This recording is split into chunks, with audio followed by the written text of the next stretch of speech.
Akan menuju ke podium Profesor Dr. Elis Amalia MAG.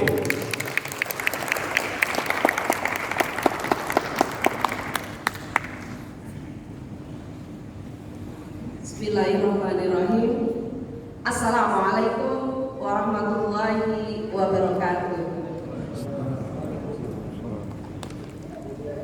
Alhamdulillahilladzi 'allama bil qalam 'allamal insana ma lam ya'lam.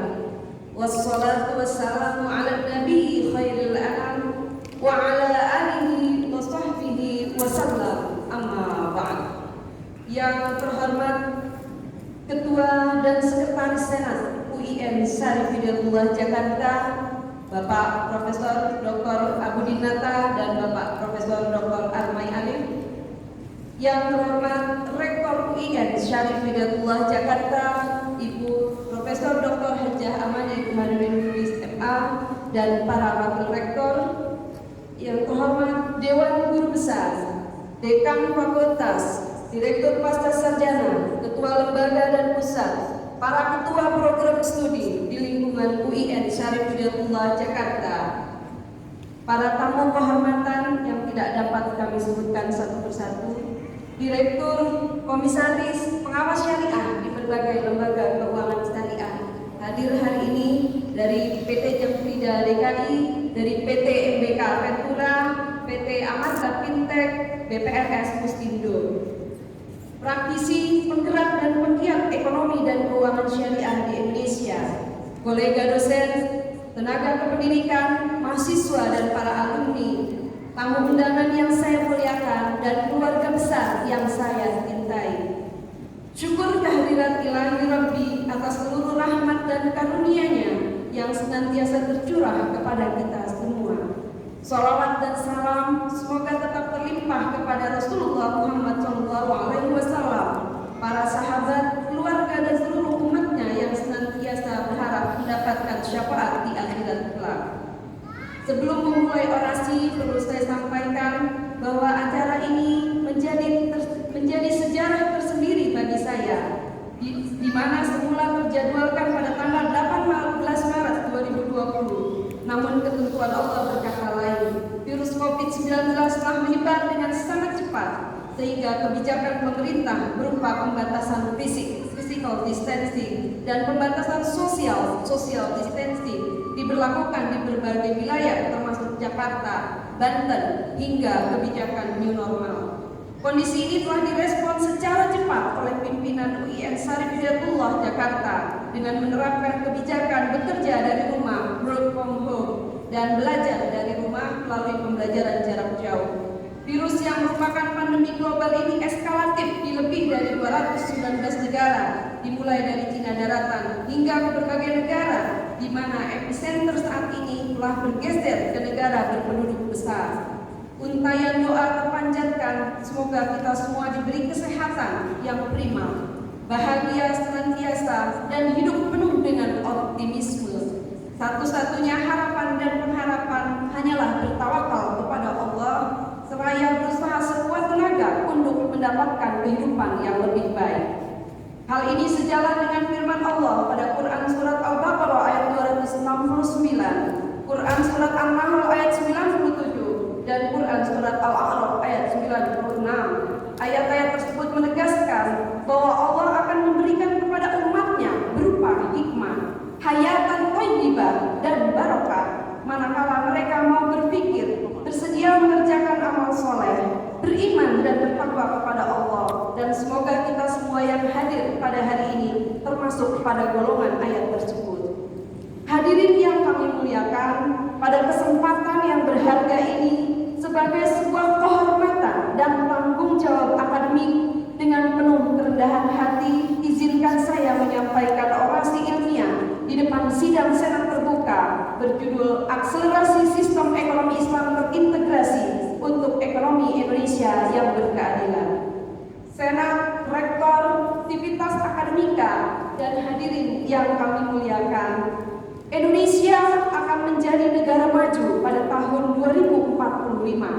tepat 100 tahun kemerdekaannya adalah cita-cita dan harapan seluruh masyarakat untuk mewujudkan Indonesia sebagai negara maju, mandiri, yang berpenghasilan tinggi dan disegani oleh dunia. Dengan bonus demografi 70% adalah usia produktif atau disebut generasi emas. Diharapkan bisa menjadi perintis perubahan dalam kehidupan dan peradaban bangsa yang lebih baik. Bermodalkan kecerdasan komprehensif, yaitu aktif, mandiri, kreatif, inovatif, dan interaksi sosial yang baik. Di sisi lain, terhadap tantangan era revolusi industri 4.0 dan society 5.0 ditandai pesatnya perkembangan tren otomasi, pertukaran data, artificial intelligence, blockchain, internet of things, robotik, dan mesin-mesin cerdas yang menggantikan tenaga kerja manusia yang telah mendisrupsi tatanan ekonomi nasional sekaligus menghadirkan model bisnis baru. Demikian pula target dan tujuan dari Sustainable Development Goals menjadi tantangan tersendiri untuk semua program dan kegiatan diarahkan pada upaya pencapaian target tersebut, namun dengan tetap memperhatikan maqasid syariah dalam implementasinya. Sumber daya manusia adalah modal utama dalam pembangunan bangsa dan negara. Potensi SDM ini harus menjadi kekuatan yang luar biasa di samping ketersediaan sumber daya alam yang melimpah. Ibnu Khaldun dalam Muqaddimah menyatakan bahwa kekayaan suatu negara tidak diukur oleh banyaknya sumber daya alam yang melimpah, tetapi seberapa tinggi produktivitas yang dilakukan oleh masyarakat. Lebih lanjut dikatakan bahwa kejayaan dan keruntuhan suatu bangsa bukan hanya tergantung pada variabel-variabel ekonomi, tetapi tergantung pada variabel-variabel lainnya yang menentukan kualitas perorangan, masyarakat, bangsa, pemerintah, dan negara. Kekeliruan selama ini adalah paradigma pembangunan didasarkan pada pemikiran konvensional yang bertumpu pada nilai-nilai kapitalis yang berujung pada disempowerment, impoverishment yang dapat menemukan self-disempowerment. Partisipasi dan peran utama masyarakat harus menjadi tujuan pembangunan. Masyarakat harus diposisikan substansial dan utama, bukan residual apalagi marginal. Paradigma pembangunan yang semata-mata untuk pertumbuhan ekonomi dari yang sekadar meningkatkan pendapatan per kapita harus diubah menjadi pembangunan yang bertujuan untuk pemberdayaan dan peningkatan kapabilitas masyarakat. Hadirin yang kami hormati, Senat, Rektor, Dewan Guru Besar, Sivitas Akademika, dan Penggerak Ekonomi Islam di Indonesia. Para pemikir ekonomi modern telah membangun suatu pendekatan baru, suatu disiplin ilmu baru yang dapat digambarkan sebagai ilmu ekonomi Islam.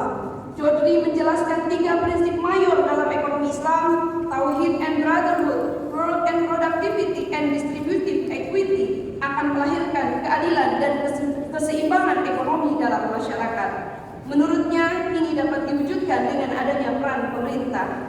Ada 5 instrumen dasar untuk ekonomi Islam, yaitu pelarangan riba yang berimplikasi pada pemaknaan bahwa uang bukanlah komoditas, uang hanyalah alat tukar. Dan yang kedua adalah diimplementasikannya institusi mudharabah dan akad transaksi syariah lainnya. Pelarangan tindakan israf, produksi dan investasi hanyalah pada komoditas yang halal dan thayyib, serta optimalnya penegakan institusi zakat dan wakaf. Kelima instrumen tersebut adalah karakteristik dasar dari sistem ekonomi Islam. Para ekonom lainnya, M. Amanan, Monzerkaf, mendefinisikan ekonomi Islam adalah teori dan sistem yang memiliki paradigma sendiri yang berbeda daripada kapitalisme dan sosialisme. Daum Raharjo memilah istilah ekonomi ke dalam 3 kemungkinan pemaknaan. Pertama, yang dimaksud ekonomi Islam adalah ilmu ekonomi yang berdasarkan nilai atau ajaran Islam. Yang kedua, yang dimaksud ekonomi Islam adalah sistem, menyangkut pengaturan, yaitu pengaturan kegiatan ekonomi dalam suatu masyarakat atau negara berdasarkan suatu cara atau metode tertentu. Sedangkan yang ketiga, ekonomi Islam dalam pengertian perekonomian umat Islam. Istilah ekonomi Islam pada tulisan ini mencakup ketiganya. Murasa Sarkani Putra, alhamdulillah beliau bisa hadir dan berguru saya. Murasa Sarkani Putra dalam bukunya Ruqyah Syariah, Teori Model dan Sistem Ekonomi menjelaskan sebuah model general equilibrium yang merujuk pada pemikiran Al-Ghazali, Ibnu Khaldun dan Asy-Syatibi melalui analisis Leontief Strava bahwa keadilan ekonomi akan terwujud manakala tingkat produktivitas masyarakat tinggi dan penyerapan tenaga kerja maksimal full employment dengan skala upah memenuhi standar dasar daruriyat dan tingkat laba yang wajar dan mampu sustain dengan laba minimum setara dengan tingkat zakat 2,5%. Penerapan profit and loss sharing system dan meniadakan sistem riba. Tujuan dari prinsip-prinsip ekonomi Islam adalah agar segala aktivitas manusia benar-benar dapat mencapai kesejahteraan, kebahagiaan, kedamaian, serta kemenangan dunia dan akhirat. Prinsip-prinsip tersebut menjadi tuntunan garis perilaku baik bagi masyarakat maupun individu. Peran negara atau pemerintah sangat diperlukan dalam mewujudkan keadilan distributif. Negara memiliki banyak pilihan berupa kebijakan, peraturan perundang-undangan maupun regulasi atau instrumen lainnya. Lebih lanjut, Umat Capra mengembangkan pemikiran Ibnu Khaldun dalam mukadimahnya dengan tentang suatu hubungan dinamis antar berbagai variabel yang disebut sebagai lingkaran keadilan atau circle of equity. Lingkaran keadilan itu menghubungkan antara beberapa variabel, yaitu syariah, kekuasaan atau government, peran masyarakat atau nation, kekayaan atau sumber potensial dari suatu negara atau wealth, dan dengan itulah sebagai modal pembangunan, dan pembangunan tidak cukup tanpa berorientasi kepada keadilan. Hadirin yang kami muliakan, merujuk pada konsep dan karakteristik ekonomi Islam tersebut dipastikan dapat mewujudkan suatu sistem ekonomi yang berkeadilan, mensejahterakan dan berkelanjutan. Permasalahannya kemudian adalah, dapatkah ekonomi Islam yang berlandaskan nilai-nilai syariah ini tumbuh dan berkembang di Indonesia yang memiliki dasar dan fundament yang bertumpu pada Pancasila dan Undang-Undang Dasar 1945? Dapatkah ekonomi Islam sejalan atau kompatibel dengan nilai-nilai tersebut? Dalam konteks ini, maka penting melihat posisi ekonomi Islam dalam konteks sistem ekonomi Indonesia. Melalui berbagai literatur dinyatakan bahwa kedudukan syariah Islam dalam negara Republik Indonesia secara eksplisit diakomodir dalam pasal 29 Undang-Undang Dasar 1945 yang menyatakan negara berdasar atas ketuhanan yang Maha Esa dan menjamin kemerdekaan masing-masing penduduk untuk melaksanakan ibadah berdasarkan agama dan kepercayaannya. Bagi umat Islam, pelaksanaan isi pasal 29 tersebut dalam konteks ekonomi Islam terwujud dalam Undang-Undang Nomor 7 Tahun 1992 tentang perbankan yang mengatur bank bagi hasil, Undang-Undang 1098 yang mengatur tentang perbankan yang menganut dua sistem ekonomi, yaitu ekonomi konvensional dan ekonomi syariah, Undang-Undang Nomor 23 Tahun 2011 tentang pengelolaan zakat, Undang-Undang Nomor 21 Tahun 2008 tentang perbankan syariah, Undang-Undang Nomor 19 Tahun 2008 tentang surat berharga syariah negara atau sukuk, Undang-Undang 41 Tahun 2004 tentang wakaf uang atau cash wakaf, dan Undang-Undang Nomor 33 Tahun 2016 tentang jaminan produk halal. Demikian juga sejumlah peraturan Bank Indonesia dan peraturan otoritas jasa keuangan yang menjadi dasar pengembangan kelembagaan ekonomi dan keuangan syariah. Dengan kata lain, di sini dapat dikatakan bahwa ekonomi yang didasarkan atas nilai-nilai syariah sebagai ekonomi Islam atau yang dimaksud sama dengan istilah ekonomi syariah memiliki nilai-nilai yang sejalan atau kompatibel dengan nilai-nilai yang terkandung pada Pancasila dan Undang-Undang Dasar 1945. Dalam berbagai bukunya, Sri Edi Suarsono juga menegaskan bahwa ekonomi Pancasila bisa dikatakan seiring dan selaras dengan apa yang disebut ekonomi syariah. Keduanya kompatibel meskipun tidak sepenuhnya substitutable. Demokrasi ekonomi sebagai inti pasal 33 Undang-Undang Dasar 1945 menegaskan penolakan atas individualisme, self-interest atas kepentingan orang seorang dan mengabaikan kepentingan bersama. Sebaliknya, demokrasi ekonomi berdasarkan kepada prinsip kebersamaan dan asas kekeluargaan. Senat, rektor, para guru besar dan seluruh sivitas akademika yang akan terpelajar, praktisi dan para penggerak ekonomi Islam. Di level praktis, kegiatan dan pemikiran ekonomi Islam setidaknya mengambil dua pola. Pertama adalah pola ideal dicapai dalam upaya jangka panjang tentang sistem ekonomi yang lebih komprehensif dan holistik. Upaya ini dilakukan secara terus-menerus. Kedua, pola pragmatis, yaitu mengembangkan sistem yang sifatnya parsial pada satu aspek saja. Dalam hal ini hanyalah mengembangkan lembaga keuangan syariah. Kenyataan menunjukkan bahwa pengembangan ekonomi Islam dimulai dengan pola kedua, sehingga tidak heran jika pengembangan industri keuangan syariah tumbuh lebih cepat daripada pengkajian teoritis dan konseptual dalam pembentukan sistem ekonomi Islam yang lebih komprehensif. Hal ini menuai kritik dari Edi Suarsono, antara lain mengatakan ekonomi syariah tidak boleh direduksi hanya dengan memusatkan pada membangun bank-bank syariah. Ekonomi syariah harus dapat menangkal sistem ekonomi yang eksploitatori secara luas, yang memelihara dan menumbuhkan kesenjangan ekonomi, yang membiarkan terjadinya trade-off secara sistemik, yang subordinatif dan diskriminatori, yang membiarkan berkembangnya laissez-faire dalam arti yang luas. Namun demikian, perkembangan lembaga keuangan syariah merupakan pintu masuk atau entry point bagi pemikir muslim untuk mengkonstruk apa yang disebut ilmu dan sistem ekonomi Islam. Di level praktis, ekonomi syariah telah berkembang menjadi sistem dalam bentuk perbankan dan lembaga keuangan syariah seperti asuransi, pasar modal, multi-finance, pegadaian, modal ventura, lembaga keuangan mikro, fintech syariah, penjaminan syariah, dan lembaga keuangan syariah lainnya. Jan Pollard dan Michael Samer mengatakan bahwa tren yang sangat signifikan selama 15 tahun terakhir menunjukkan semakin cepatnya pertumbuhan perbankan dan keuangan syariah. Miskin sebagaimana dikutip Muhammad Anwar mengatakan, industri keuangan Islam berkontribusi besar pada produksi efisiensi dan kesejahteraan ekonomi bagi masyarakat. Saat ini praktik keuangan syariah telah mengglobal dan mendapat sambutan yang baik di berbagai benua dan wilayah, baik Asia, Afrika, Australia, Eropa, Amerika, Timur Tengah, dan lain-lain. Saat ini keuangan syariah bukan hanya milik negara-negara mayoritas muslim, namun sudah menjadi suatu fenomena baru pada negara-negara minoritas muslim. Ini menunjukkan bahwa sistem keuangan syariah bersifat inklusif, mampu memenuhi kebutuhan semua kalangan dan semua kelompok. Berbagai literatur dan fakta di lapangan menunjukkan bahwa pertumbuhan dan perkembangan keuangan dan perbankan syariah sangat pesat. Total aset keuangan syariah dunia adalah 2,4 triliun US dollar dengan rincian perbankan syariah 71%, takaful 2%, lembaga keuangan syariah lainnya 6%, sukuk juga 17% dan Islamic Fund sebesar 4%.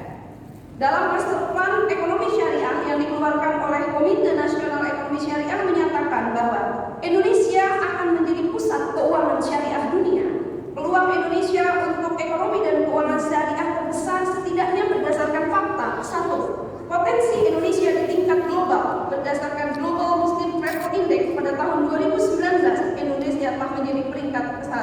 Dari sebelumnya adalah pada peringkat kedua. Peringkat ke-1 menurut Global Islamic Finance Report, kemudian peringkat ke-4 menurut Islamic Finance Development Report, dan peringkat 10 menurut Global Islamic Economy. Yang kedua, Indonesia memiliki jumlah penduduk muslim terbesar di dunia. Indonesia memiliki pangsa pasar yang besar. 3.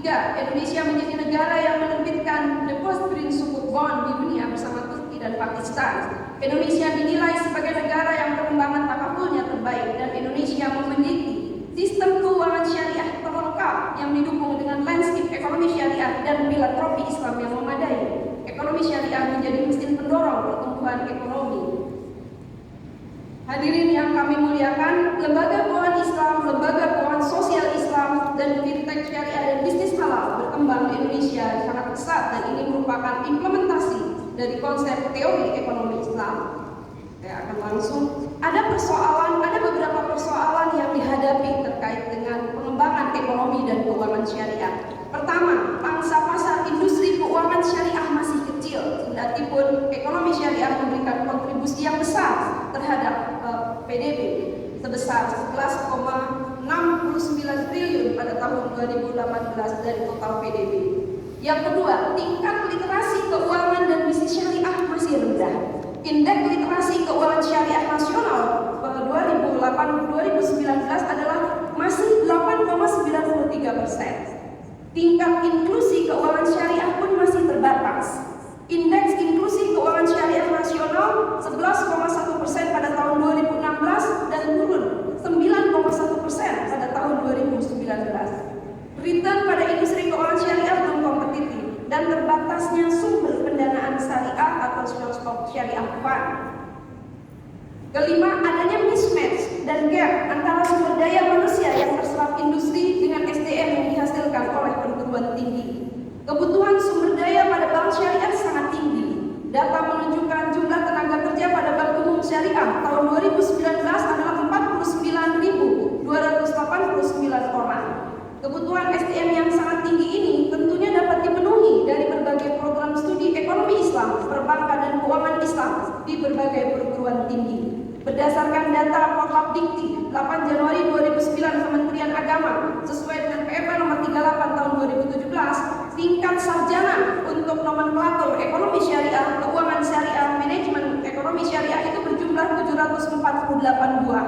Jumlah ini ditambah lagi dengan program-program studi ekonomi Islam yang berada di bawah Kementerian Umum seperti UI, UGM, Undip, UNER, Brawijaya dan perguruan tinggi lainnya, sehingga jumlah program studi ekonomi Islam dan sejenisnya di level sarjana itu sekitar 800 buah. Dengan asumsi setiap tahun meluluskan 50 orang, maka dalam setahun lulusan program studi ekonomi syariah di Indonesia adalah sebanyak 40.000 orang. Ini tentu harusnya dapat memenuhi kebutuhan industri dan keuangan syariah. Akan tetapi, fakta menunjukkan 80-90% SDM yang mengisi perbankan dan keuangan syariah justru berasal dari program studi lain yang bukan program studi ekonomi dan keuangan syariah. Hal ini mengakibatkan adanya gap yang besar antara supply and demand. Gap tersebut bukan karena keterbatasan penyediaan SDM, tetapi SDM yang ada belum dipandang memenuhi kompetensi yang dibutuhkan oleh dunia industri. Kurikulum yang dibangun belum dilakukan dengan pendekatan link and match. Keenam, perbedaan dalam memahami akad transaksi keuangan syariah dan tantangan gerakan komunitas lokal ini masih dihadapi oleh industri keuangan syariah di berbagai tempat, terutama DSN atau MUI di daerah masih belum merasa terikat dengan adanya fatwa-fatwa DSN dari pusat, sehingga seringkali menjadi perbedaan penafsiran dan perbedaan literasi, dan seringkali menganggap bahwa produk-produk yang dikembangkan di lapangan dipandang tidak sesuai syariah, dan ini berdampak pada risiko reputasi keuangan syariah dan tingkat kepercayaan masyarakat dalam melakukan transaksi keuangan syariah. Dan ketujuh, belum optimalnya proses harmonisasi dan sinkronisasi antara peraturan-peraturan yang ada antara fatwa DSN MUI, POJK, dan peraturan-peraturan lainnya serta kompilasi hukum ekonomi syariah. Ini perlu adanya upaya sinkronisasi. Yang kedelapan, belum adanya optimalisasi, koordinasi dan komunikasi antar stakeholder. Hadirin yang kami muliakan, akhirnya dapat kami sampaikan beberapa strategi yang perlu dikembangkan dalam konteks integrasi ekonomi Islam untuk mewujudkan keadilan. Pertama adalah diperlukan adanya integrasi antara sistem keuangan syariah dengan bisnis halal. Saat ini yang terjadi adalah bisnis halal banyak belum menggunakan bank syariah karena dipandang bank syariah belum kompetitif dan high cost. Di pihak yang lain, pengembangan industri halal menjadi hal yang sangat penting untuk dikembangkan. Yang kedua, diperlukan untuk peningkatan literasi dan inklusi keuangan syariah dengan mengoptimalkan peran dari para stakeholders dan juga peran daripada teknologi informasi, dalam hal ini fintech, bisa menjadi katalisator bagi pengembangan peningkatan literasi dan inklusi keuangan syariah. Yang ketiga, dibutuhkan adanya inovasi produk keuangan syariah, meningkatkan sumber pendanaan syariah dan memperkuat infrastruktur keuangan syariah. Inovasi keuangan syariah dan perluasan skala pendanaan syariah sangat diperlukan.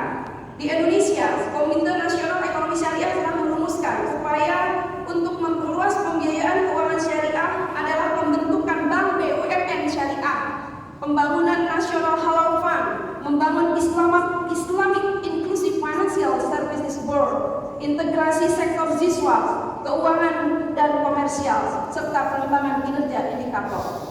Dengan semakin meluasnya pembiayaan dan timbulnya inovasi dalam keuangan syariah akan memicu bagi industri halal untuk berkembang. Sumber pendanaan yang besar tentu akan dapat meningkatkan pembiayaan syariah dengan lebih besar lagi. Pemerintah misalnya saat ini sudah saatnya melakukan konversi salah satu bank umum konvensional menjadi bank umum syariah.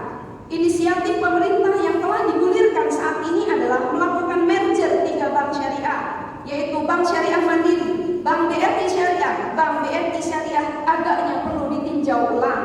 dengan mempertimbangkan masih rendahnya tingkat efisiensi bank syariah, masih banyak persoalan SDM, persoalan permodalan, persoalan infrastruktur, adanya larangan monopoli dan lainnya. Hal juga yang perlu dipertimbangkan dalam upaya merger ini adalah jangan sampai penggabungan 3 bank syariah tidak memberikan value added bagi perkembangan keuangan syariah di Indonesia. Ini bukan sekedar sebagai bukti pemerintah konsisten dengan agenda nasional yang sudah ditetapkan, tetapi juga pilihan rasional untuk semakin memperkokoh perbankan dan sekaligus perekonomian nasional. Sebagai ilustrasi, misalnya Bank Mandiri dikonversi menjadi syariah, maka target OJK untuk memperbesar pangsa perbankan syariah 20-30% akan cepat terlampaui.